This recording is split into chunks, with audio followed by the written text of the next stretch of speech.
House Bill 713. This bill is an emergency preparedness training for higher ed institutions. This bill would require public institutions of higher education to develop and implement a campus safety and emergency preparedness training program for students.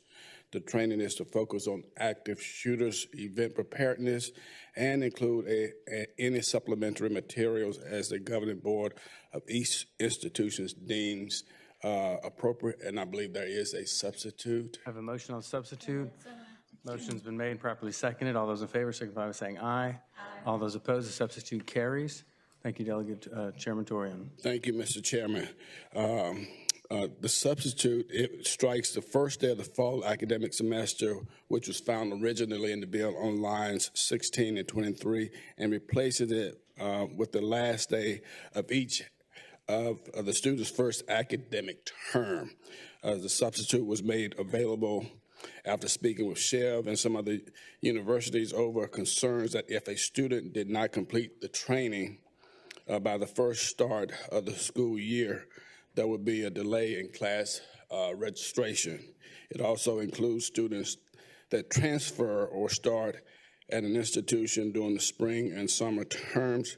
It encompasses institutions that use quarters and modulars instead of a semester-style schedule. Mr. Chairman of the committee, we believe that this legislation is necessary because it would require that our sons and daughters receive the appropriate training as they enter our institutions of higher learning. Thank you, Mr. Chairman. The questions from the committee. Yes, sir, Mr. Chairman. Delegate Simons. Thank you for explaining that amendment.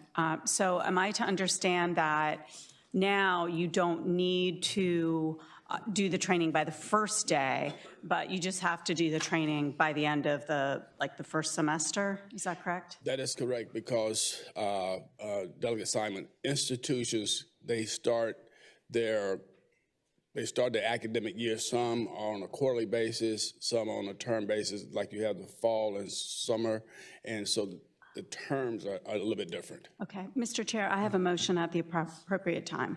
Thank you, Delegate Simons. Delegate Garrett. Thank you, Mr. Chairman. Question for the patron. Delegate Garrett.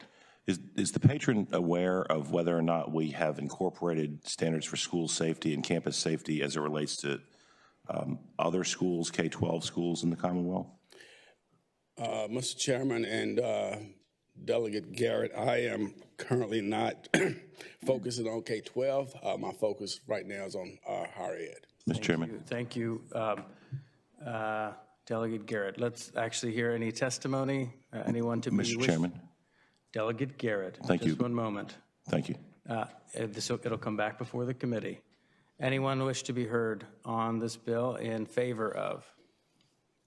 Anyone opposed? Back before the committee. Delegate Garrett. Thank you, Mr. Chairman. I want to commend the patron on his thoughtful presentation of the bill. I think it's something that's a great idea. There's another bill, House Bill 495, that would require standards be adopted by K-12 schools. Currently, we have a lot of research. We know what best practices are. Delegate Garrett. But there are no standards. I wonder if the patron would consider it a friendly amendment. Delegate Garrett. Yes, Mr. Chairman. You are out of order. I'm sorry. Delegate Simons. Mr. Chair, I move to report as amended. Second. Motion's been made and properly seconded to report the substitute. The clerk shall open the roll.